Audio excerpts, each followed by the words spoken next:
I intend to focus this morning on 3 investigations self-initiated by the Department of Commerce under Section 232 of the Trade Expansion Act of 1962. It should come as no surprise that many of us on the committee have concerns about the process, effects, and strategy behind these investigations and resulting actions. That includes the serious problems that Senator Wyden and I raised in April about the product exclusion process, a process that still needs significant improvement. In February, the Department of Commerce completed 2 of its Section 232 investigations, one on imports of steel and the other on aluminum products.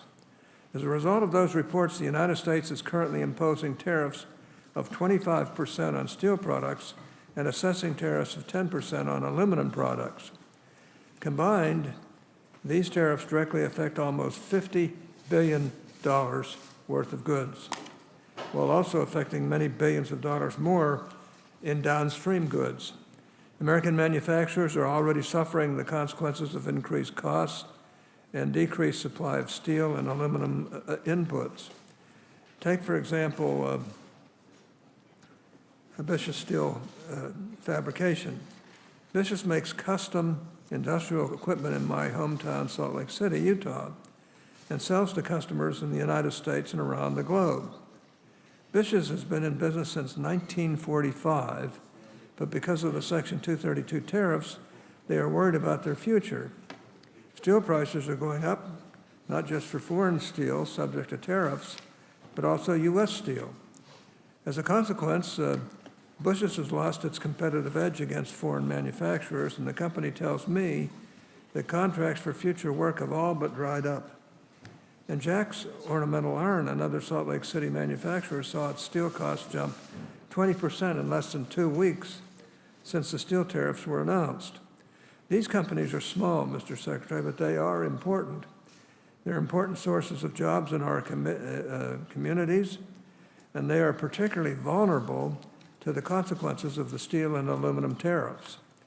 On the other end of the scale, multi-billion-dollar investments for new manufacturing plants that employ thousands of workers are also being put at risk.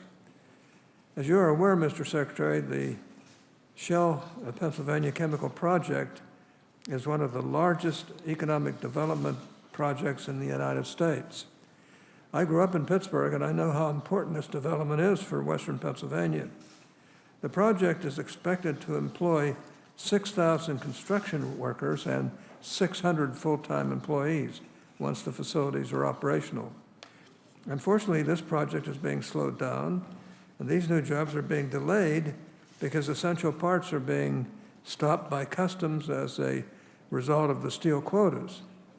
Now, these parts are individually customized under contracts concluded years ago and are suddenly being stopped at the Port of Long Beach because they contain steel from Brazil. I know delaying these construction and manufacturing jobs and even putting some of these jobs at risk was not the intent of the actions on steel, but it is the inevitable result. The negative consequences of the steel and aluminum tariffs are not isolated to manufacturing. Rather, the effects have spread throughout the economy. Take, for example, American farmers who are bearing the brunt of retaliation for these actions. As many of us know, Mexico is the largest export market for American pork, including pig farmers in Utah. Recently, Mexico announced it will impose tariffs of 20% on U.S. pork in retaliation for U.S. steel and aluminum tariffs. China, our second largest overseas market for American pork, is increasing tariffs by 25%. I just don't see how the damage posed on all of these sectors could possibly advance our national security. The steel and aluminum tariffs distract from the real trade issue that must be addressed. The President has repeatedly stated that Chinese mercantilist policies harm U.S. companies and the U.S. economy, something with which I fully agree. However, these steel and aluminum tariffs utterly fail to address Chinese overproduction. Of the steel and aluminum products targeted, only about 5% are from China. Let me repeat that. Only 5% are from China. In reality, these actions target our allies, particularly Canada and the European Union, with whom our trade in steel and aluminum products far exceeds our trade with China. This is not just my opinion. The U.S. Department of Defense has stated that it is, quote, concerned about the negative impact on our key allies, unquote, of the steel and aluminum actions recommended by the Department of Commerce, particularly global tariffs and the use of quotas. The lessons of the steel and aluminum tariffs are clear. These tariffs do not support U.S. national security. Instead, they harm American manufacturers, damage our economy, hurt American consumers, and disrupt our relationship with our long-term allies while giving China a free pass. That's why I was stunned to hear on May 23rd that the Department of Commerce has initiated another investigation under Section 232, this time into the national security implications of imports of automobiles and auto parts.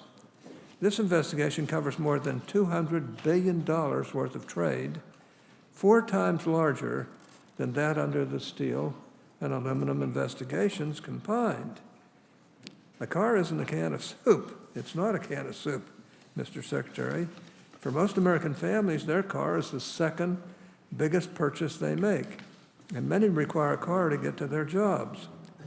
It is a significant financial commitment for most families, often paid for with debt, and I'm shocked that anyone would consider making it more expensive. The average price of an imported car is $23,200.